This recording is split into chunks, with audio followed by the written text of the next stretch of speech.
को जो रही सदा नकारती। निज तत्व को पाकर भविक जिसकी उतारे आरती। नय चक्र में उपलब्ध नित्य यह नित्य बोधक भारती। नय चक्र के संचार में जो चतुर हैं प्रतिबोध है। भव चक्र के संहार में जो प्रतिशमय सन्नाध है। निज आत्मा की साधना में निरत तन मन नगन है। भव्य जन के शरण जिनके चरण उनको नमन है। कर कर नमन निज भाव को जिन जिन गुरु जिन वचन को। निज भाव निर्मल करन को जिन वर कथित नय चक्र को। निज बुद्धि बल अनुसार प्रस्तुत कर रहा हूँ विज्ञ जन। ध्यान रखना चाहिए यदि हो कहीं कुछ स्खलन। ध्यान रखना चाहिए यदि हो कहीं कुछ स्खलन। बस अब यहाँ भाई साहब की कक्षा प्रारंभ होती। परम भाव प्रकाशक नए चक्र के आधार से निश्चय और व्यवहार नए स्वरूप और विषय वस्तु ये प्रकरण अपना यहाँ चल रहा था। इस संदर्भ में निश्चय और व्यवहार नए की अनेक परिभाषाएं बतलाई गई और उन परिभाषाओं के भी स्पष्टीकरण की चर्चा, उनके माध्यम से क्या निष्कर्ष और क्या मर्म निकलते हैं इसकी चर्चा हम यहाँ कर रहे थे। आप लोगों को ध्यान होगा निश्चय और व्यवहारने की मूल परिभाषाएं बतलाने के बावजूद भी कुछ विशेष हटकर बात थी भेदाभेद संबंधी। समय सार की 27वीं गाथा और 7वीं गाथा को प्रस्तुत करते हुए निश्चय और व्यवहार नय के भेदाभेद की स्थिति को बतलाया गया। माने निश्चय नय का विषय क्या है और व्यवहार नय का विषय क्या है, आप लोगों में से कौन बतलाएंगे? 27वीं और 7वीं गाथा को आधार बनाकर निश्चय व्यवहार की परिभाषा किस प्रकार बन सकती है? मुझे दोनों गाथाएं नहीं सुननी है ना, 27वीं और 7वीं गाथा नहीं सुननी मुझे, लेकिन उन गाथाओं को उपयोग में रखकर निश्चय व्यवहार की परिभाषा किस प्रकार बनाई जा सकती है? बोलो भाई, क्या नाम तुम्हारा? हाँ बोलो। 7वीं और 27वीं के बिना बतलाओ तुम बात।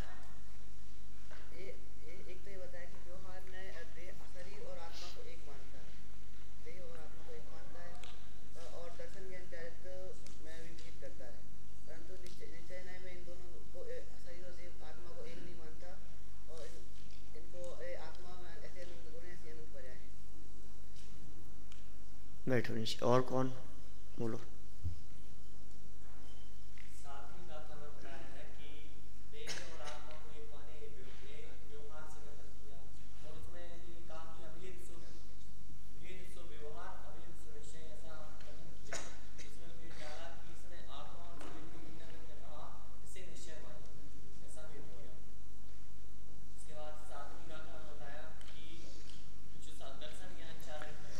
बैठो नीचे।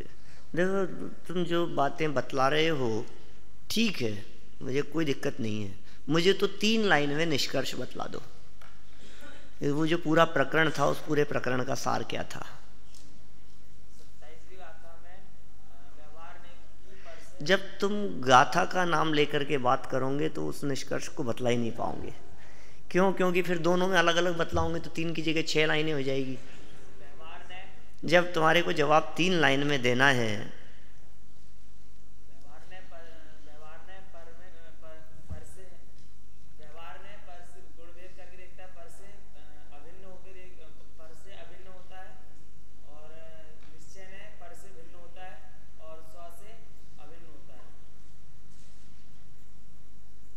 सही है। और ये तो एक ही हुई ना बात, दूसरा पहलू भी है ना। कोई बात नहीं। चलो बैठो नीचे। देखो अच्युतकांत बोलो, अच्छे से बतलाओ क्या निष्कर्ष है। निश्चय और व्यवहार का कार्य बताओ। हाँ, निश्चय का कार्य जो अभेद वस्तु है उसको वैसे निरूपित करना है, और 2 द्रव्यों में जो व्यवहार द्वारा भेद स्थापित किया गया है उसको अभेद रूप बताना है, और व्यवहार का जो कार्य है वो अभेद वस्तु में भेद करके बतलाना है, और 2 भिन्न वस्तुओं को अभेद बतलाना है। ठीक है, बैठो नीचे। देखो और शॉर्ट कर दें इसको। निश्चय नय का कार्य पर से भेद और अपने में अभेद करके बताना है। ठीक है। और व्यवहार नय का कार्य निज में भेद और पर से अभेद करके बताना है। बस कितनी सरल सी बात है, समझ में आई बात। निश्चय नय का कार्य पर से भेद, ठीक है ना, जो कि 27वीं गाथा में आया था। विस्तार करेंगे तो फिर उसका हवाला देंगे अपन 27वीं गाथा में। पर से भेद, निश्चय नय का कार्य, निश्चय नय का कार्य पर से भेद और निज में अभेद। शायद 7वीं गाथा, एक एक शब्द में आ गए ना दोनों गाथाएं। पर से भेद में 27वीं गाथा, निज से अभेद में 7वीं गाथा। ये निश्चय नय का कार्य। और व्यवहार नय का कार्य, उन्हीं दोनों गाथाओं को दिमाग में रखो। और शब्दों में क्या आएगा कि व्यवहार नय निज में भेद, ठीक है, और पर से अभेद, ये काम करता है। ये निष्कर्ष आना चाहिए यदि आपसे इस भेदाभेद की स्थिति को पूछा जाए, और गाथा हमारे उपयोग में होनी चाहिए। और यदि आपसे ये कहा जाए कि समय सार के प्रमाण प्रस्तुत करते हुए निश्चय और व्यवहार की भेदाभेद रूप स्थिति को बतलाइए, तो आप दोनों गाथाएं भी प्रस्तुत करें। 7वीं और 27वीं गाथा भी आपको याद होनी चाहिए ना। देखिए आप इसी तरह से इसी बात को आगे बढ़ाते हुए हमने कर्ता कर्मादि के संदर्भ में भी बात की थी, ठीक है ना। मैं ही मेरा कर्ता धरता और मैं पर का कर्ता धरता, इन दोनों में फर्क होगा। फिर इसके अतिरिक्त अपने में कर्ता कर्मादि का भेद देखना वो व्यवहार, और भेद न देख करके निजी देखना, ये पर से भिन्नत्व देखा है, अपना ही कर्ता धर्ता बतलाया है, ये निश्चय नहीं हो जाएगा। आत्माश्रितो निश्चय, पराश्रितो व्यवहार है। इसकी भी हमने कल अंतिम चरणों में बहुत चर्चा की थी। जब भी किसी वस्तु का कथन उसके निजी गुण धर्म स्वभावों के आधार पर किया जाए तो वो निश्चय नय का कथन होगा। और जब उसी वस्तु की चर्चा पर के आधार पर की जाए तो व्यवहार नय का कथन होगा। निश्चय और व्यवहार कथन है, निश्चय और व्यवहार कथन पद्धति है, कथन शैली है। आप कैसा कह रहे हैं, आप कैसा बोल रहे हैं, आप कैसा जान रहे हैं, आप कैसा देख रहे हैं, यही तो नय है और क्या है। आपने वस्तु को कैसा देखा, देखने का दृष्टिकोण आपका कैसा है। आप भेद देख रहे हैं या अभेद देख रहे हैं।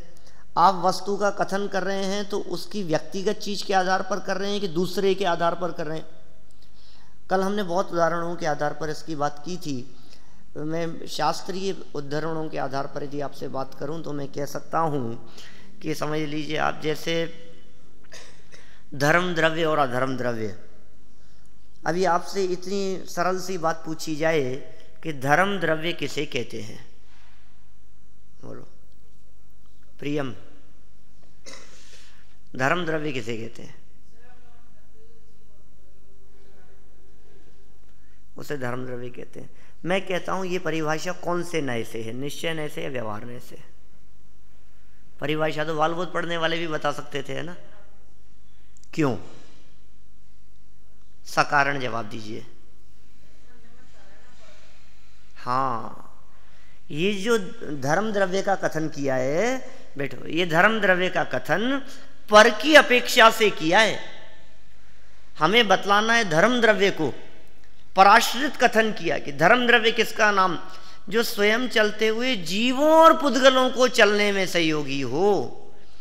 माने धर्म द्रव्य की चर्चा जीव और पुद्गलों को साथ में ला करके समझाई हमने।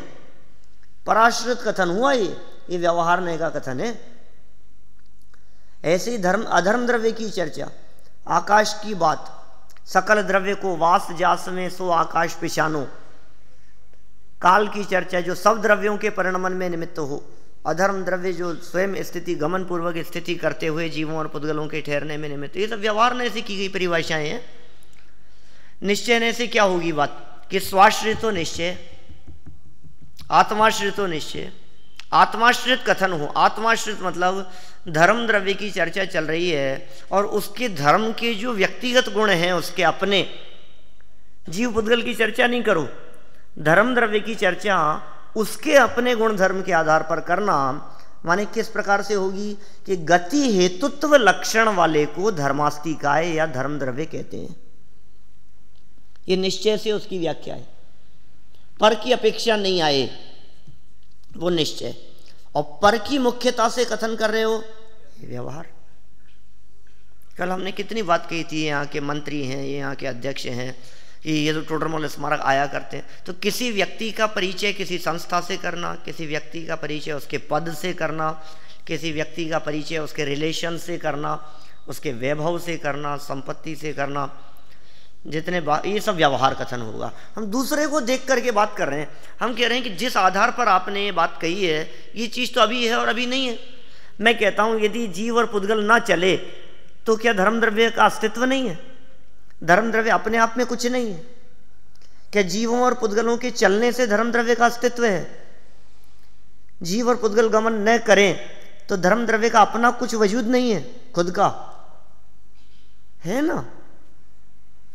गमन करना और न करना तो ये तो समझने समझाने की अपेक्षा से कहा गया है। ये गमन करने में सहयोगी है इसलिए धर्म द्रव्य।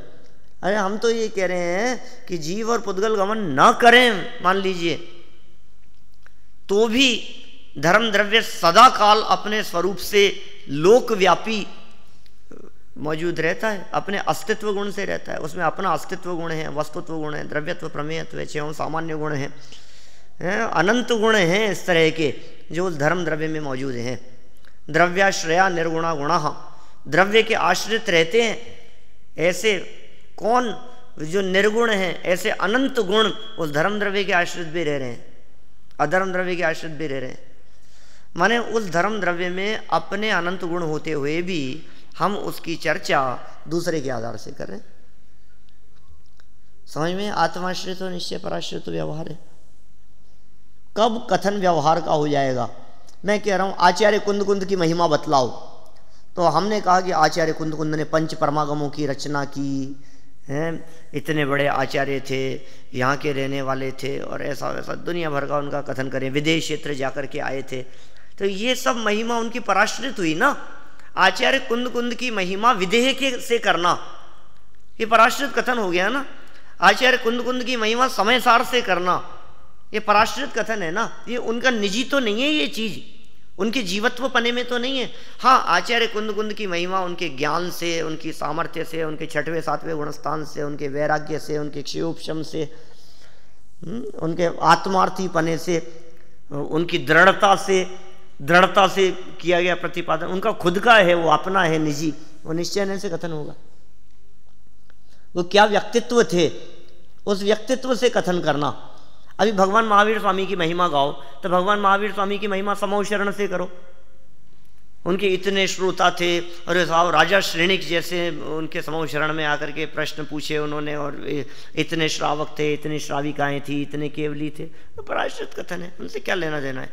वास्तव में भगवान महावीर स्वामी की असली महिमा तो उनके अनंत चतुष्टय से है, उनके दिव्य ज्ञान से है, उनकी वीतरागता से है, उनकी सर्वज्ञता से, ये उनकी महिमाएं हैं। लेकिन जो भी कथन हम करते हैं वो सामान्य रूप से अधिकतर कथन पराश्रित कथन होते हैं। इसलिए निश्चय और व्यवहार से किए गए कथनों में व्यवहार नय की मुख्यता ही अधिक दिखाई देते हैं। कथन जितना भी प्रतिपादन होता है कहने में, उनमें मैक्सिमम चर्चा व्यवहार नय से होती है। निश्चय नय से की गई चर्चा, स्वाश्रित चर्चा तो बहुत कम ही हो पाती है। लेकिन अपने उपयोग में निश्चय और व्यवहार का अंतर भी ख्याल में होना चाहिए और उनके आधार पर किया गया प्रतिपादन भी हमारे ख्याल में होना चाहिए। अब इस चीज़ को थोड़ा प्रैक्टिकल देखने की कोशिश करना। जब कभी भी किसी का परिचय दिया जा रहा हो, यहाँ से माइक पर खड़े होकर सोनू जी परिचय दे रहे हो, शांति जी भाई साहब किसी का परिचय दे रहे हो, शिविर में किसी का परिचय दिया जा रहा हो, आप उसके उस परिचय को दो भागों में बांटने की कोशिश करना कि क्या निश्चय से और क्या व्यवहार से। प्रैक्टिस के लिए ये जो इसका जो स्वाश्रित कथन किया, बहुत सरल हैं, व्यावहारिक हैं, सज्जन हैं, बहुत आत्मार्थी हैं, स्वाध्यायी हैं, माने ये चीज़ें ऐसी है जो उसकी खुद की है, अपनी है, ये निश्चय से। और फिर साथ में कहा कि बहुत बड़े बिजनेसमैन हैं, अगली बार आए तो उनके सब बिजनेस खत्म हो चुके थे। बोलो हो सकता है ना ऐसा? तो क्या दम है इन बाहरी चीज़ों में? जो आने जाने वाली चीज़ें हैं उनसे कथन करना व्यवहार पराश्रित कथन हो गया। चलें आगे अपन। अब एक नई बात और आगे, भूतार्थ और अभूतार्थ के संदर्भ में समय सार की 11वीं गाथा को आधार बनाकर निश्चय और व्यवहार नय की परिभाषा भूतार्थ और अभूतार्थ के आधार पर कही गई। देखिए पेज नंबर 30 पर। कोई बात यदि आप लोगों को पूछनी हो तो पूछ लीजिए। अभी तक तो क्लियर है ना सब? कुछ कठिन तो नहीं लग रही है क्या? आपके पास किताब नहीं है? किताब दो ना, आपको देना बेटा। हाँ, कठिन तो नहीं लग रही सब बात? ख्याल में आ रही है? सरल है। देखिए आगे। अब रही निश्चय को भूतार्थ सत्यार्थ और व्यवहार को अभूतार्थ असत्यार्थ कहने वाली बात। अब ये और बात रह गई एक स्वरूप विषय वस्तु के संदर्भ में। तो इसका आशय यह नहीं है कि व्यवहार ने सर्वथा असत्यार्थ है। देखना वही बात आ गई। अपन जो बातें कह रहे थे, जो बातें अपन कर रहे थे 2 दिन पहले, व्यवहार को झूठा नहीं कहना, ये इन्होंने कह दिया व्यवहार ने सर्वथा असत्यार्थ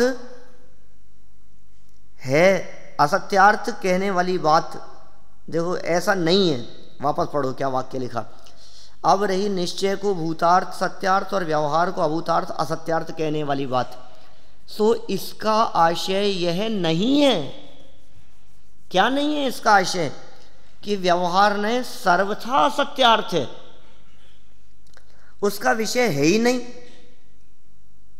कोई कहे कि साहब व्यवहार तो असत्यार्थ है, व्यवहार तो झूठा है, व्यवहार का तो विषय ही नहीं है।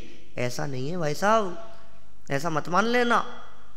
व्यवहार नय के बहुत स्तर हैं, व्यवहार नय बहुत प्रकार का है। सभी व्यवहार नय को एक तराजू से नहीं तोला जा सकता है। देखो उसके विषयभूत भेद और संयोग का भी अस्तित्व है। व्यवहार नय ने जिस भेद की चर्चा की है, व्यवहार नय ने जिस गुण भेद को बतलाया है, उसकी भी सत्ता है। व्यवहार नय ने जिन संयोगों का कथन किया है वो वास्तव में है वो संयोग, पर भेद व संयोग के आश्रय से आत्मा का अनुभव नहीं होता। इस अपेक्षा उसे अभूतार्थ कहा है। व्यवहार नय को अभूतार्थ कहने के पीछे क्या कारण है? कि उसके विषय के आश्रय से सम्यक दर्शन की प्राप्ति नहीं होती। व्यवहार नय को अभूतार्थ क्यों कहा जाता है? कि व्यवहार नय के विषय के आश्रय से आत्मानुभव नहीं होता, इसलिए वो अभूतार्थ है, सर्वथा अभूतार्थ नहीं है। निश्चय नय का विषय अभेद अखंड आत्मा है, उसके आश्रय से सम्यक दर्शन की उत्पत्ति होती है। यही कारण है कि उसे भूतार्थ कहा है। समय सार में कहा है 11वीं गाथा, बोलो। भूदत्तमस्तिदो खलु सम्मादिठी हवधि जीवो। क्या कह दिया? जो भूतार्थ है उसका आश्रय लेता है जो जीव, वह जीव निश्चय से सम्यक दृष्टि है।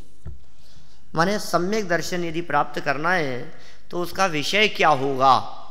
भूतार्थ का आश्रय। अब भूतार्थ क्या होता है, अभूतार्थ क्या होता है?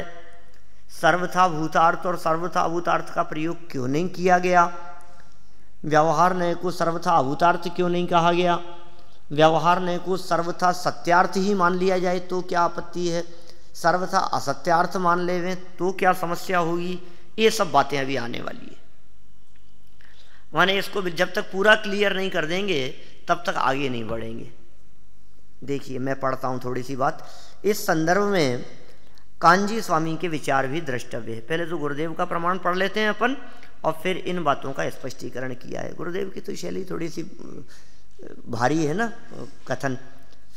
जिनवाणी स्यादवाद रूप हैं, अपेक्षा से कथन करने वाली है। अतः जहां जो अपेक्षा हो वहां वही समझना चाहिए। क्यों कही ये बात? जहां जो अपेक्षा हो वही समझनी चाहिए। किस लिए कह रहे हैं ये बात? सर्वथा असत्यार्थ नहीं है इसलिए। जहां उसे असत्यार्थ कहा गया हो उस बात को भी समझना चाहिए और जहां सत्यार्थ कहा गया हो उसको भी समझना चाहिए। जनवाणी तो स्यादवाद रूप है।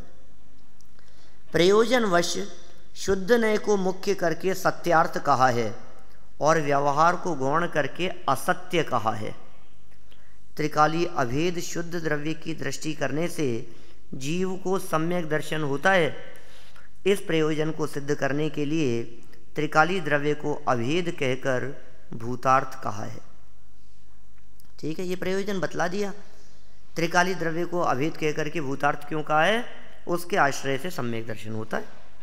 और पर्याय का लक्ष्य छुड़ाने के लिए उसे गौण करके असत्यार्थ कहा है। आत्मा अभेद त्रिकाली ध्रुव है, उसकी दृष्टि करने पर भेद दिखाई नहीं देता और भेद दृष्टि में निर्विकल्पता नहीं होती। दृष्टि यदि भेदों पर है तो निर्विकल्पता नहीं होगी। निर्विकल्पता के लिए भेद नहीं चाहिए। जहां भेद होगा वहां निर्विकल्पता नहीं होगी। इसलिए स्कूलों में स्टूडेंट्स की सबकी जो यूनिफॉर्म है वो सब एक जैसी होती है। कि क्या फर्क पड़ता है कुछ भी पहन करके आ जाएं तो? कि नहीं। छोटे छोटे से बच्चे स्कूल में पढ़ने के लिए आए हैं और यदि वो अपने अपने ड्रेस पहन करके आएंगे तो सब बच्चे एक दूसरे की ड्रेस ही पहनते रहेंगे। आज ये क्या पहन करके आया है, ये कितनी अच्छी ड्रेस पहन करके आते। सबकी निगाह जो है कपड़ों के ऊपर रहेगी। हम लोग नहीं करते हैं, कहीं भी जाते आते हैं या लोग देखते हैं इस तरह की बातें, लोग कहते हैं अरे ये तो कितनी अच्छी ड्रेस पहन रखी है। मतलब दिमाग जो है, विविधता होगी तो दृष्टि उन भेदों पर जाएगी। अब उन सब से निर्विकल्प होकर उपयोग पढ़ाई में लगे। सबकी यूनिफॉर्म एक जैसी है, सबके शूज एक जैसे हैं, सबने एक ही कलर की शर्ट पहन रखी है, सबने पैंट एक ही कलर की पहन रखी है। अब दिमाग, अब ये तो सब निर्विकल्प हो गए यहां से। तो क्यों? क्योंकि सब एक जैसे। यहां कह रहे हैं दृष्टि में यदि भेद दिखाई दे रहे हैं तो दृष्टि निर्विकल्प नहीं होगी। हमारी दृष्टि में कभी कुछ कभी कुछ कभी कुछ, तो निर्विकल्प नहीं हो पाएगी। अब यदि दृष्टि में भेद नहीं है तो दृष्टि निर्विकल्प होती है। इसलिए प्रयोजनवश भेद को गौण करके असत्यार्थ कहा है। प्रयोजनवश ये शब्द डाल दिए। अनंत काल में जन्म मरण का अंत करने वाला बीज रूप सम्यक दर्शन जीव को हुआ नहीं है। ऐसे सम्यक दर्शन को प्राप्त करने का प्रयोजन सिद्ध करना है। इससे शुद्ध ज्ञायक को मुख्य करके सत्यार्थ कहा है और पर्याय तथा भेद को गौण करके व्यवहार कहकर उसे असत्यार्थ कहा है। यहाँ कहते हैं कि त्रिकाली अभेद दृष्टि में भेद दिखाई नहीं देते, उससे उसकी दृष्टि में भेद अविद्यमान असत्यार्थ ही कहा जाता है। दृष्टि में नहीं देते ना, इसलिए भेद अविद्यमान है, यही कहा जाता है। किंतु ऐसा न समझना कि भेद रूप कोई वस्तु नहीं है। भेद तो है। क्या कहा? ऐसा नहीं मानना, ऐसा नहीं समझना कि भेद रूप कोई वस्तु नहीं है, द्रव्य में गुण है ही नहीं, पर्याय है ही नहीं, भेद है ही नहीं, ऐसा नहीं समझना। वो वाक्य थोड़ा सा पहले दे दिया ना, ऐसा नहीं समझना कि गुण नहीं है, पर्याय नहीं है, भेद नहीं है, ऐसा नहीं समझना। आत्मा में अनंत गुण हैं, वे सब निर्मल हैं। दृष्टि के विषय में गुणों का भेद नहीं है। वस्तु में गुण भेद है, वस्तु में गुण भेद है, लेकिन दृष्टि में गुण भेद नहीं है। वस्तु में तो रहेंगे, ज्ञान और दर्शन का जो भेद है वो भेद तो रहेगा, सुख वीर्य चारित्र आदि का जो भेद है वो भेद रहेगा, लेकिन दृष्टि में भेद नहीं है। हम पढ़ा रहे हैं तो आप लोगों में जो आपस में भेद है वो भेद तो रहेगा, ठीक है ना, लेकिन दृष्टि में भेद नहीं है। हमारे लिए सब बराबर है, कोई भी विद्यार्थी हो। तो यह भी यही कह रहे हैं, आत्मा का अनुभव करना है आपको। गुण भेद है वस्तु में, पर्याय भेद है, अनेक प्रकार से उनमें भेद संभव है, और वो भेद वास्तविक भी हैं, सच्चे भी हैं, किंतु दृष्टि में नहीं है। देखो, अंदर में वस्तु तो अनंत, वस्तु में तो अनंत गुण हैं, भेद सर्वथा कोई वस्तु ही नहीं है, ऐसा माना जाए तो जैसा वेदांत मत वाले भेद रूप अनित्य को देखकर अवस्तु माया स्वरूप कहते हैं, वेदांत मत वाले, स्वप्नमय यथा दृष्टम गांधर्व नगरम यथा, ऐसे प्रमाण हैं इनके वेदांत दर्शन वालों के। स्वप्ने में जिस तरह से नगर आदि दिखाई देते हैं, ऐसे ये जो कुछ भी दिख रहा है सब, ये सब माया जाल है। वो उसकी सत्ता ही नहीं मानते, अस्तित्व ही नहीं मानते। वो तो कहते हैं ब्रह्म सत्यम जगत मिथ्या, जीवो ब्रह्म है ना पर है, ब्रह्म ही सत्य है, सारा जगत मिथ्या है ना, जीवो ब्रह्म ना पर है। कैसी कैसी मान्यताएं हैं, ये कह रहे ऐसी मान्यता हो जाएगी यदि आप सर्वथा इस बात को मानोगे। तो पढ़ी होंगी आप लोगों ने इस तरह की सब बातें। देखो, और सर्वव्यापक एक अभेद नित्य शुद्ध ब्रह्म को वस्तु कहते हैं, ऐसा ठहरे तथा इससे सर्वथा एकांत शुद्ध नय के पक्ष रूप मिथ्या दृष्टि का ही प्रसंग प्राप्त होता है। ये बात हुई गुरुदेव के संदर्भ में, गुरुदेव ने ये जो बात कही है। देखो, और भी बातें कही है, इसी बात को और बढ़ाते हुए कहते हैं गुरुदेव, माटी के घड़े को घी का घड़ा कहना व्यवहार है, इसलिए व्यवहार झूठा है। था तो मिट्टी का, कह रहे हैं घी का, इसलिए झूठा है, क्योंकि घड़ा घीमय नहीं है किंतु माटीमय है। उसी प्रकार द्रव्य को निश्चय और पर्याय को व्यवहार, और यह व्यवहार घी के घड़े की भांति झूठा है, ऐसा नहीं है, क्योंकि जिस प्रकार घड़ा घीमय नहीं है उसी प्रकार पर्याय हुई नहीं, यह बात नहीं है। पर्याय अस्थि रूप है, पर्याय को व्यवहार कहा है, पर वे नहीं हो यह बात नहीं है। राग पर्याय असद्भूत व्यवहार रहने का विषय है। इन पर्यायों को अभूतार्थ कहा है, इस कारण वे पर्याय हैं ही नहीं, घी के घड़े के समान झूठी है, ऐसा नहीं है। ये जो राग पर्याय को असद्भूत व्यवहार ने का विषय कहा है ना, ये पंचाध्यायीकार की अपेक्षा से कथन है, नहीं तो राग पर्याय सद्भूत व्यवहार ने का विषय है। अभी तो भेद प्रभेद पढ़ेंगे अपन, आगे आएगी चर्चाएं। मैं तो इस आधार पर कहता हूं कि आपने दादा के प्रवचनों में सद्भूत असद्भूत थोड़े बहुत सुन रखे हैं, समझ रखे। देखिए, क्षयिक आदि चार भावों को परद्रव्य और परभाव कहा, इससे वे पर्याय है ही नहीं, झूठी है, ऐसा नहीं है। देखो, बार बार में कितना बैलेंस से बात कर रहे हैं। उनको कह रहे हैं कि वो परद्रव्य हैं, भिन्न हैं, असद्भूत व्यवहार नहीं का विषय है, राग पर्याय। एक तरफ तो व्यवहार ने इस प्रकार की बात कर रहा है, असद्भूत व्यवहार कह दिया, और दूसरी तरफ ये कह दिया कि वे क्षयिक आदि चार भाव पर्याय रूप होने से है ही नहीं, ऐसा मत समझ लेना, है तो सही, ये व्यवहार है। घड़ा कुम्हार ने बनाया है, ऐसा कहना जैसा झूठ है, उसी प्रकार अशुद्ध पर्यायों को व्यवहार कहा, अतः ये पर्याय भी झूठी है, ऐसा नहीं है। घी के घड़े जैसा झूठा नहीं है। जीवत्व, भव्यत्व, अभव्यत्व आदि पर्याय नय के विषय हैं, अतः वे व्यवहार नय से भूतार्थ हैं, पर्याय नहीं है, ऐसा नहीं है। द्रव्यार्थिक नय से पर्याय को अभूतार्थ कहा, ये सब गुरुदेव का प्रकरण चल रहा है, ये है ना। द्रव्यार्थिक नय से पर्याय को अभूतार्थ कहा, अतः पर्याय है ही नहीं, ऐसा नहीं है। किंतु निश्चय नहीं कि मुख्यता से पर्याय को गौण करके व्यवहार कहकर वहाँ से दृष्टि हटाने के प्रयोजन से उन्हें असत्यार्थ कहा है। इससे ऐसा मानना कि पर्याय है ही नहीं ठीक नहीं है। जिस प्रकार घी का घड़ा वाला व्यवहार झूठा है, उसी प्रकार सभी व्यवहार झूठा है, यह मानना ठीक नहीं है। क्या कह रहे हैं? जिस प्रकार घी के घड़े वाला व्यवहार झूठा है, वैसे सारे व्यवहार झूठे नहीं हैं। मैंने एक दिन कही थी ना ऐसी बात, शायद क्रमबद्ध पर्याय की क्लास या उस समय कही थी कहीं अपने सिद्ध चक्र विधान के अवसर पर। ये व्यवहार ने कितने प्रकार का हो सकता है, हिंदुस्तान हमारा है, ये भी तो व्यवहार नहीं का कथन है। अब और अंदर आते जाओ, सब व्यवहार नहीं के कथन दिखाई देंगे, लेकिन सब एक जैसे नहीं है।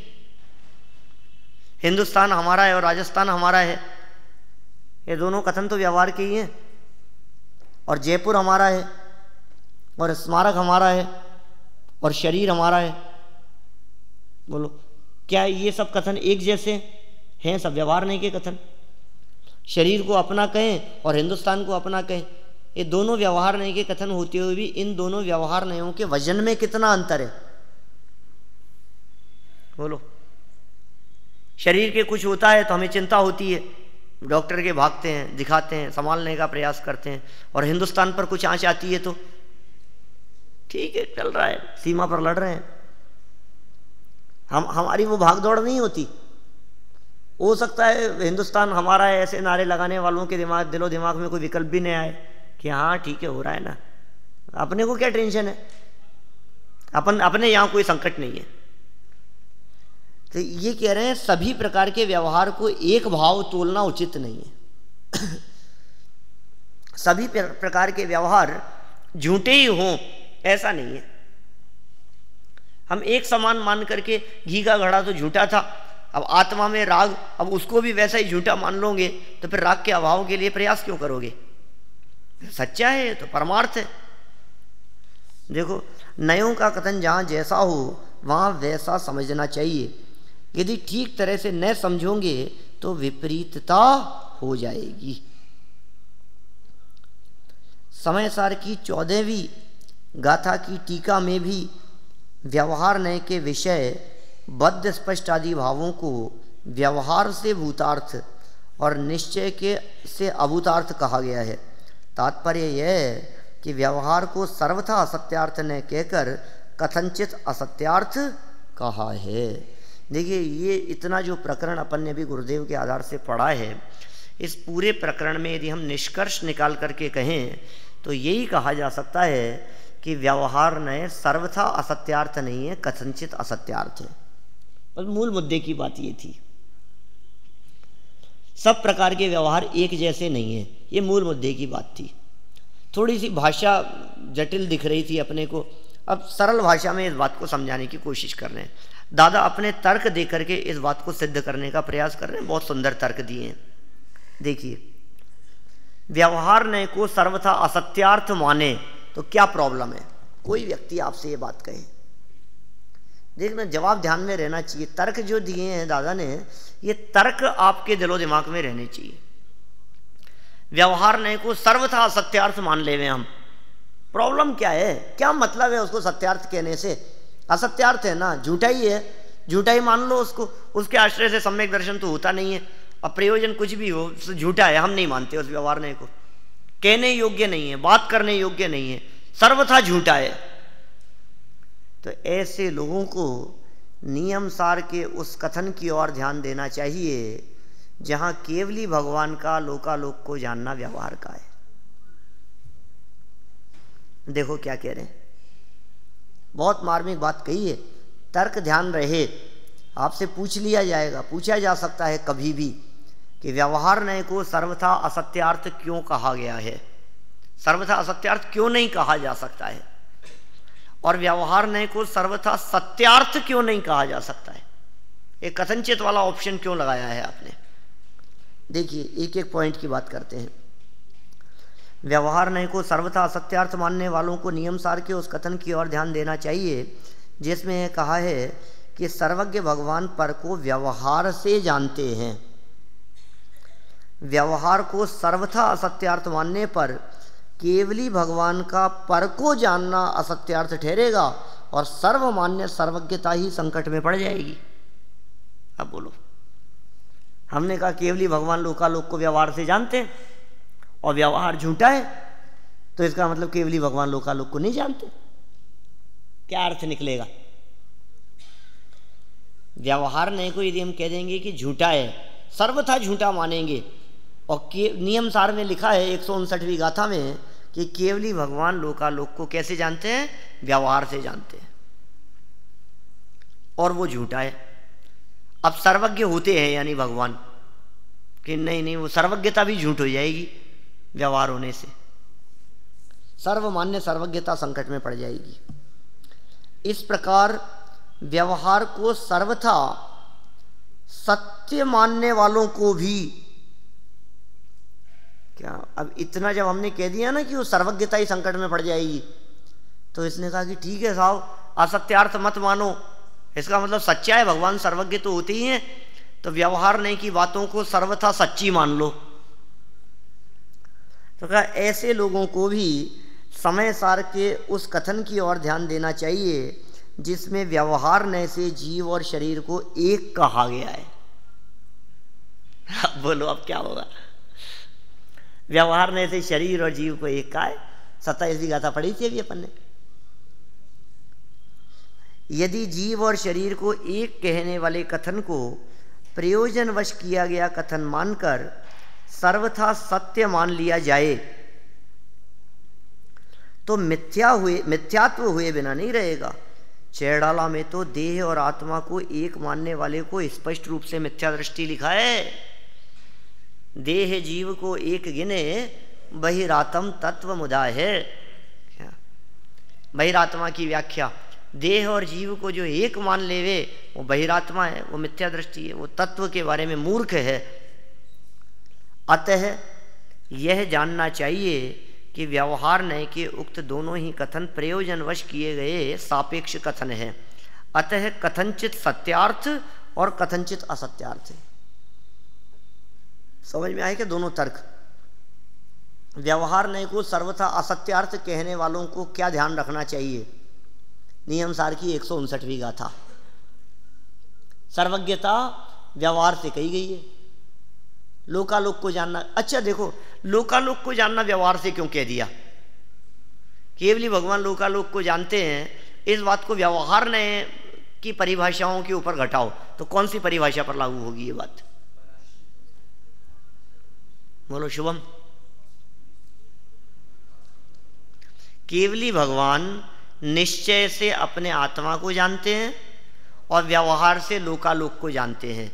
निश्चय व्यवहार की अपन ने 3 प्रकार से परिभाषाएं देखी थी, उनमें से कौन सी परिभाषा इस कथन पर लागू होती है? पवन।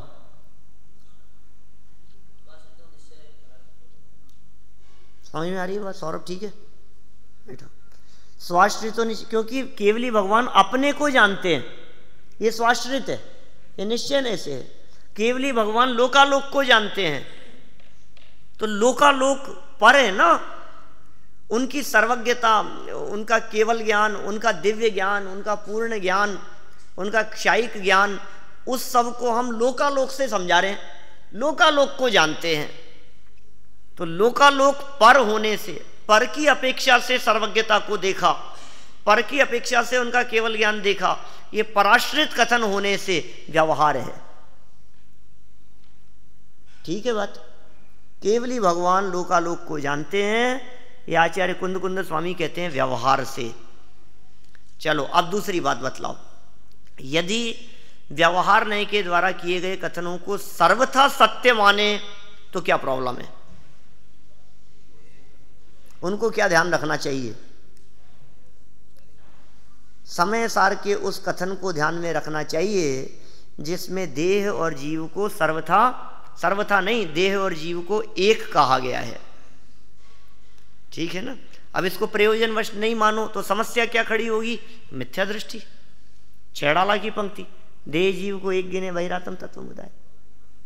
तो समय सार में तो शरीर और आत्मा को एक कहने वाले को व्यवहार का है। अब व्यवहार सच्चा है ऐसा मानो, यदि व्यवहार को सत्य माने, सर्वथा सत्य माने, तो फिर यही मानना पड़ेगा कि शरीर और आत्मा एक ही है। लेकिन दौलत राम जी ने कह दिया भाई साहब मिथ्या दृष्टि रहोगे, बहिरात्मा बने रहोगे। देखो इसी बात का स्पष्टीकरण कर रहे हैं अभी। अतः यह जानना चाहिए कि व्यवहार के उक्त दोनों ही कथन प्रयोजनवश किए गए सापेक्ष कथन है। अतः कथनचित सत्यार्थ और कथनचित असत्यार्थ हैं। यहाँ एक प्रश्न संभव है कि वे कौन सा प्रयोजन आ पड़ा था कि व्यवहार ने को ऐसी असंबद्ध बातें करनी पड़ी।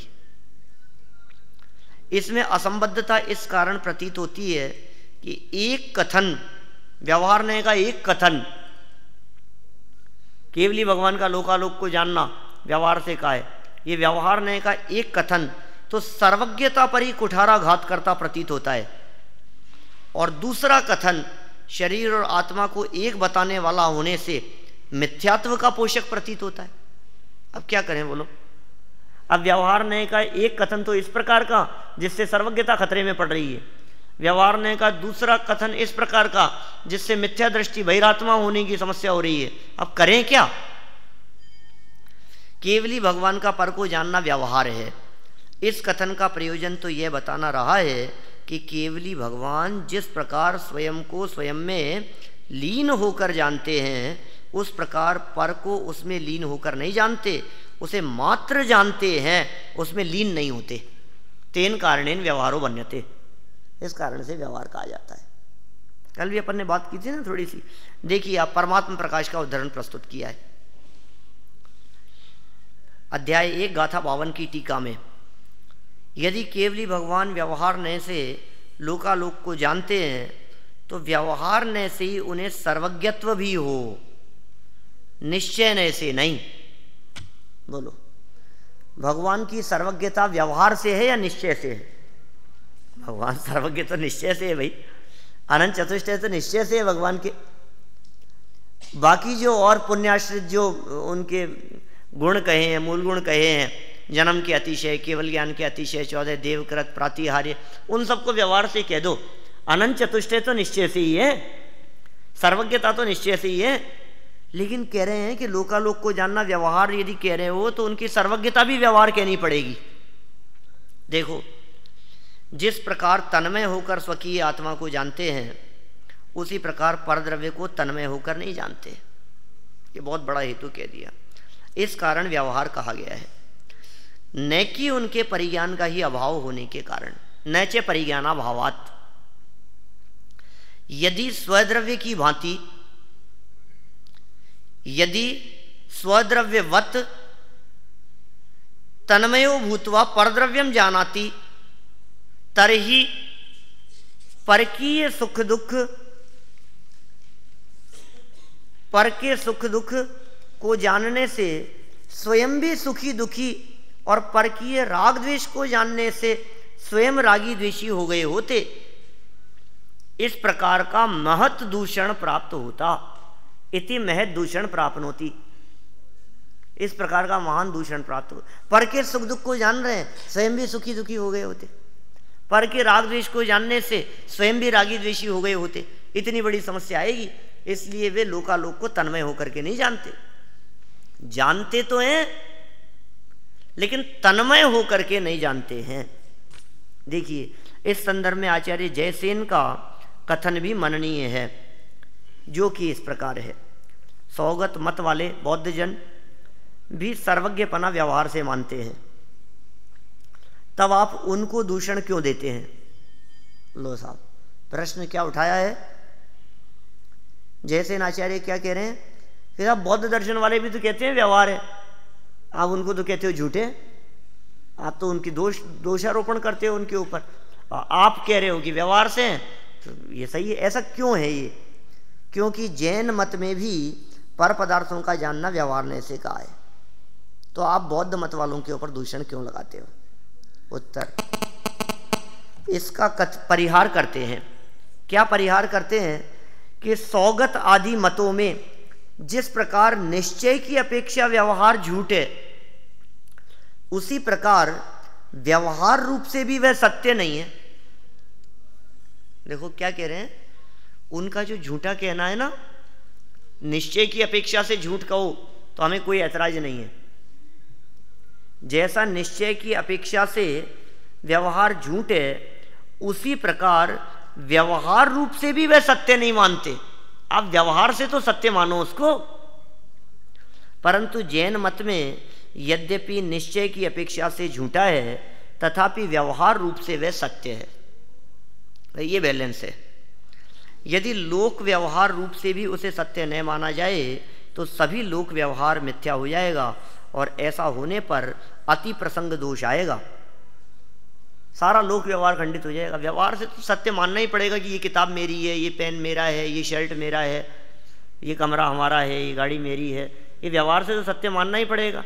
व्यवहार से भी सत्य नहीं कहोगे, सारे लोक व्यवहार का लोप हो जाएगा।